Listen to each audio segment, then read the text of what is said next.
Welcome back to American Arms Channel, ladies and gentlemen. I'm Drake, and as you can tell from the title of the video and the intro, today we're taking a look at the Marlin 1895 SBL. This is the newer Ruger-produced Marlin, and as of this moment in filming, I have never fired a shot out of this rifle. And it will be the first 45-70 I have ever fired. So we're going to pop that cherry here this evening down on the beautiful plains of Nebraska on the Platte River. So today we'll be taking a look at some first shot groups at 50 yards. Unfortunately, my range area is a little bit grown in, and I don't know that I can get set up for proper shooting at 100. Also, I do not have an optic on this, so it's got pretty coarse sights, and I'd like to at some point see what kind of accuracy potential it has with factory and hand loads. But today we're going to be doing initial sight-in, initial firings, and play with this rifle shooting factory Hornady ammunition. This is a 325 grain FTX, and it is rated box at 2,000 feet per second. This rifle has just under a 20-inch barrel, so I doubt we will quite get to 2,000 feet per second, but if we can land somewhere in the 1,800 to 1,900 foot per second range, that is more than sufficient for what a 45-70 is for. I have hunted with this exact bullet, doing about 1825 out of a 16-inch barrel 458 SOCOM. I've killed a deer with it.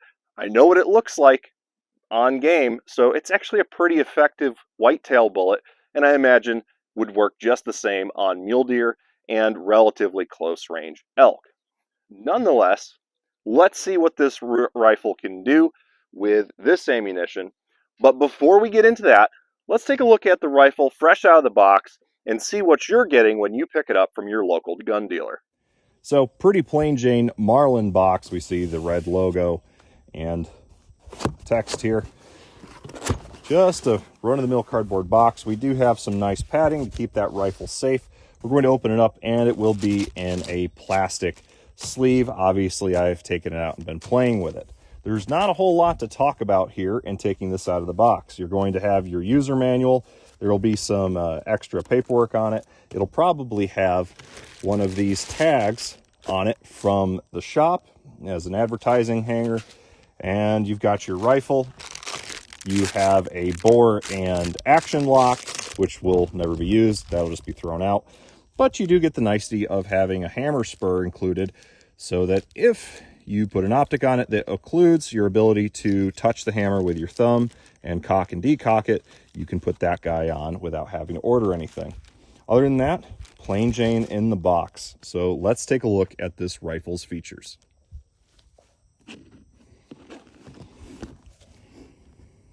The Marlin 1895 SBL is a big loop lever, 45-70 government lever action rifle. You have a 6+1 capacity. It does have a fluted bolt.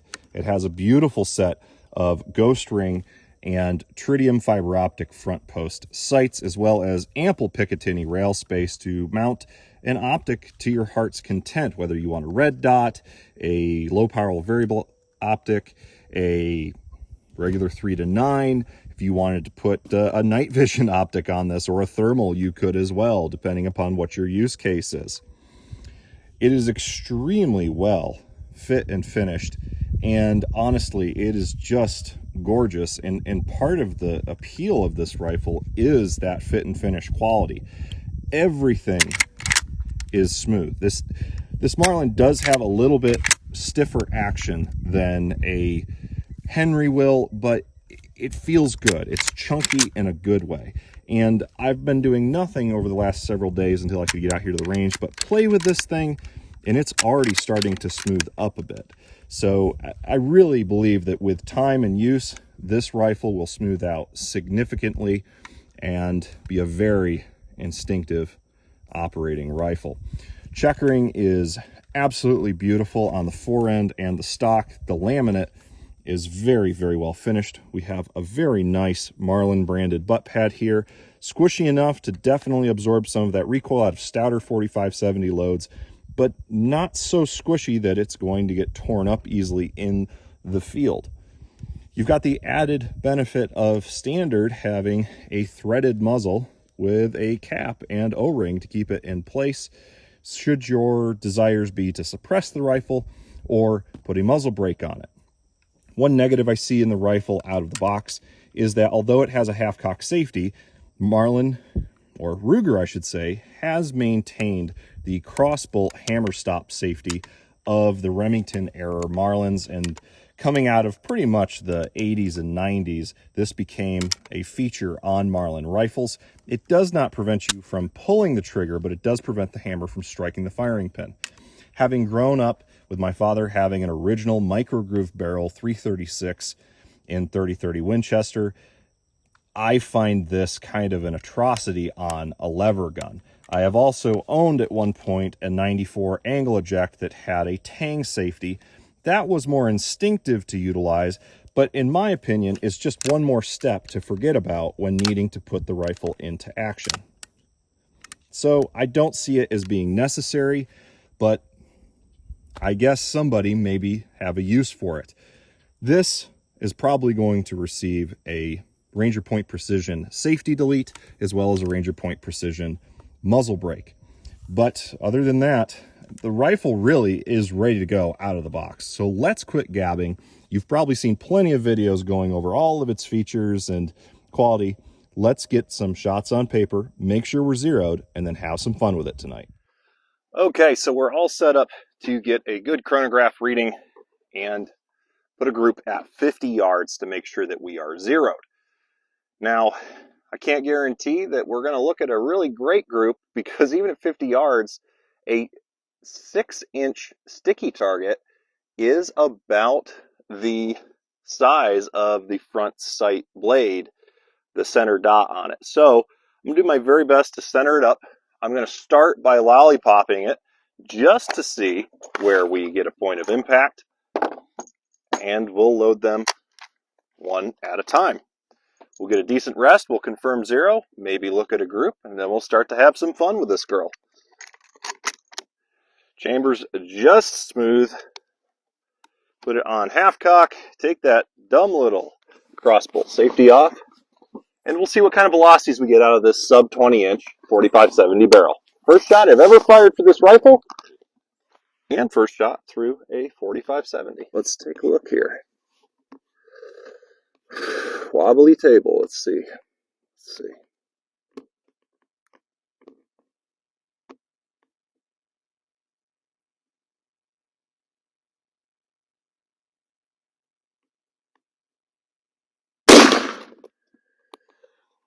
$19.57.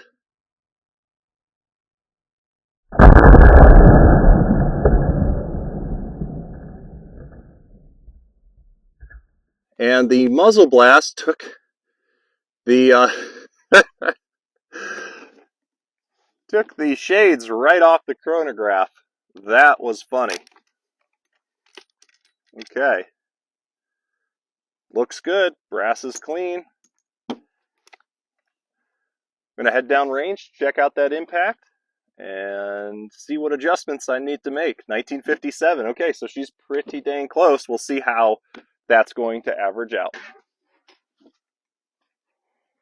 Okay, so I have adjusted the rear aperture. Looking at it, it looks like it was right behind the center of the fiber optic in the post. I want it to be just a little bit higher, and that should put us just about dead on at 100. This is a ghost ring sight after all. It's not a precision peep sight, so there will be some playing to do with it. It is all the way down. In fact, I had to use one of the larger Allens to put it into the peep and gently turn it into position. So it is bottomed out, set screw is back. So this should put us right where we want to be on elevation. Let's try it again and then add some rounds for a group. Again, we're just barely lollipopping it, so it should just be a touch high at 50 and perfect for throwing together quick shots at 0 to 100. 1931, those shades at 2 to 3 feet from the muzzle do not want to stay on, but I think we are landing closer. Maybe I pulled that. This actually has a really, really tough trigger brake. It's hard to, it's good single stage, but it is very hard to brake cleanly for a precise shot. So maybe that will need to be tuned up as well, or hopefully it will just improve with time and use. Man, that is kind of a shoving load there.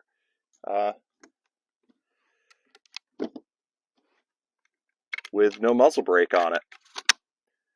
Okay, I'm going to do 2 more rounds, exactly the same, then we're going to go down range and see where it's grouping.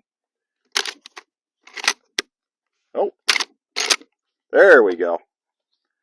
Okay, we're just going to not even mess with those sunshades. We've got perfect lighting for the chronograph anyways. 1931 was that velocity.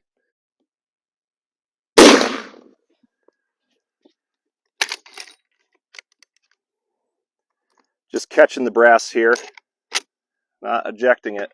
That is a wallop off the bench. 1929, so pretty dang consistent here. And honestly, for a sub 20-inch barrel, actually pretty happy with that velocity out of this factory Hornady load. Let's see.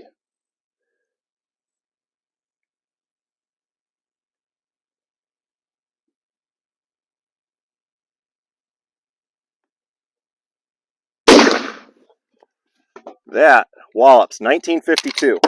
So we've got a little bit of spread, but not bad across those 4 rounds. I'll annotate the average right now. Let's go down range and see what kind of grip we threw together. Okay, well, here was my point of aim. I was placing the center orange dot right on the top of the post here, and so adjusting the sight does not appear to have done anything off the bench at 50 yards, so we're definitely going to be a little bit low at 100 potentially, but we can always step it out to 100 and see. This was shot number 1, and 1 and 2, 3, and 4, even after sight adjustment. That's not too bad for 4 shots in a row.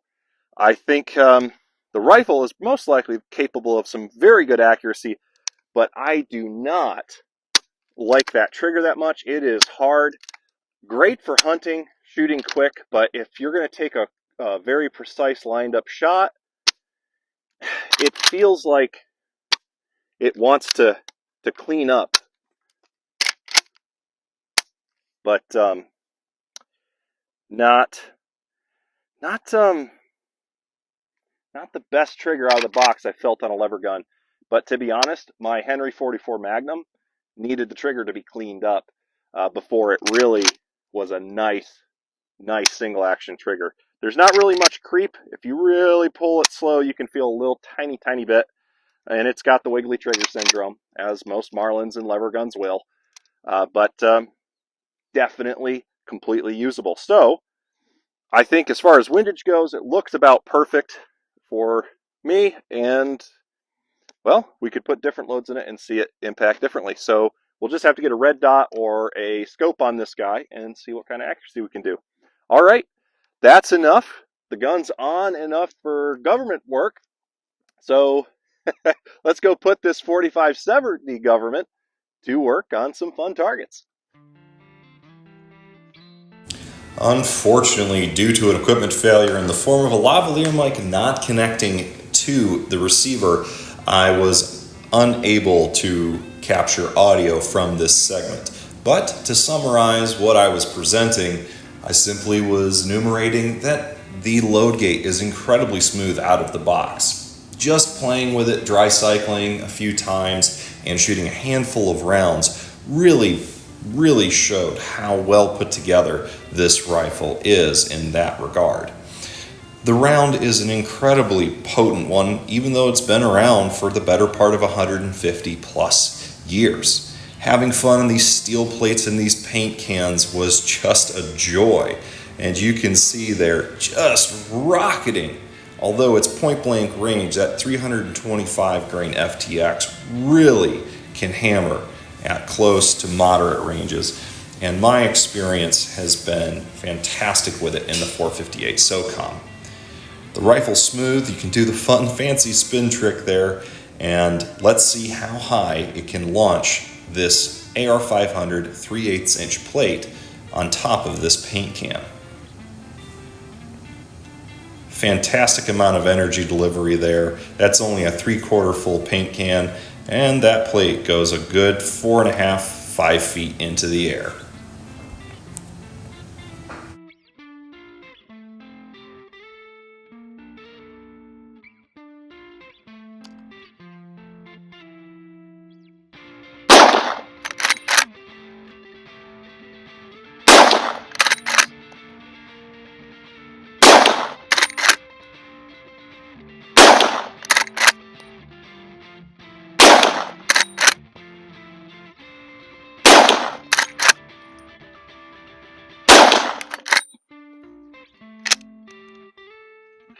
Well, this is not too terrible of a group standing offhand at 50 to 55-ish yards. 1, 2, 3, 4, 5, and 6 all landed within a palm-sized group, and somehow it looks like I completely yanked one of the 7 rounds. I think I know that was my second or third round. Didn't feel quite right, but you gotta get to know the rifle, right? Every once in a while you have a mulligan. Big open sights, you can shoot them precisely if you practice, but they're not necessarily meant for precise shooting. I will note that I set the rifle off every time the center of this front post completely covered and obscured this target. So we can see that at 50 yards, we're almost completely zeroed, at least offhand. It didn't work out that way when we were shooting from the bench, but the way you control the rifle sometimes can dictate where your point of impact is. It shouldn't really vary, but depending upon how you're breaking the shot, what your eyes are seeing, etc., in my experience, can sometimes make a difference between point of impact and point of aim without any adjustment to the sights. So that said, always verify that in a hunting scenario, standing offhand, resting, standing, kneeling, that you're always getting the same point of impact. And if not, you need to practice with a rifle and figure out what you're doing different to cause that shift. So this is just really fun. 18 rounds downrange with it so far, and I'm kind of in love with it. A walloper of a round, especially out of this short little gun. It definitely needs a suppressor or a comp on it. Comp is in short order for this guy. Maybe someday a suppressor, but for right now, we are just going to put a Loudner on it to keep the girl leveled out and soften her on the shoulder. There definitely is a difference between felt recoil with this gun and something like a 458 SOCOM AR-15. In fact, we may do that comparison at some point. Very comparable rounds, but you can definitely shove the 4570 a lot harder if you want to run more plus P level loads. This rifle is not really rated for plus P, but you can put warm modern loads in it. Currently considering getting stuff put together for 350 grain bullets at around 2,000 to 2,200 feet per second book rating. So probably out of this rifle closer to 2,000. But, you know, we were only around 50 feet per second less than the box rating on that Hornady stuff this evening. So who knows? Might get a lot closer than you would expect for what is effectively a short rifle. Maybe not quite a carbine, but just about there. So, oh man, really, really nice rifle. I can see what everybody is raving about when it comes to the new Marlins. Well, ladies and gents, I hope you enjoyed this first look at the Marlin 1895 SBL. We'll be playing with this quite a bit more, doing some hand loads in it, getting an optic on it at some point, and doing some better accuracy testing. Perhaps we'll even do a testing the practical range of the 4570 with appropriate loads. I think a low power variable optic is very much appropriate for this rifle. It can definitely be loaded for very heavy game up close to moderate range, and should be a 250 yard, maybe a 200 yard in rifle with the correct loads. I really, really have enjoyed it this evening, and am looking forward to playing with it quite a bit more. Fit and finish is excellent. Really, really, that action has smoothed up with a little bit of firing. I imagine it will get so much better. We definitely are going to put a safety delete on this girl and get a muzzle brake on order. Next time we see it, we should have some more information, a lot more loads to play with. As always, guys, if you want to see more content like this, join us here on American Arms Channel by hitting subscribe and that notification bell to stay up to date. And if for some reason you cannot find American Arms Channel on YouTube, you can find us on Odyssey. All of the videos are backed up there for your viewing pleasure. It costs you $0.99, that wonderful price of $3.99. So, as always, God bless, keep your powder dry. I'll see you in the next one.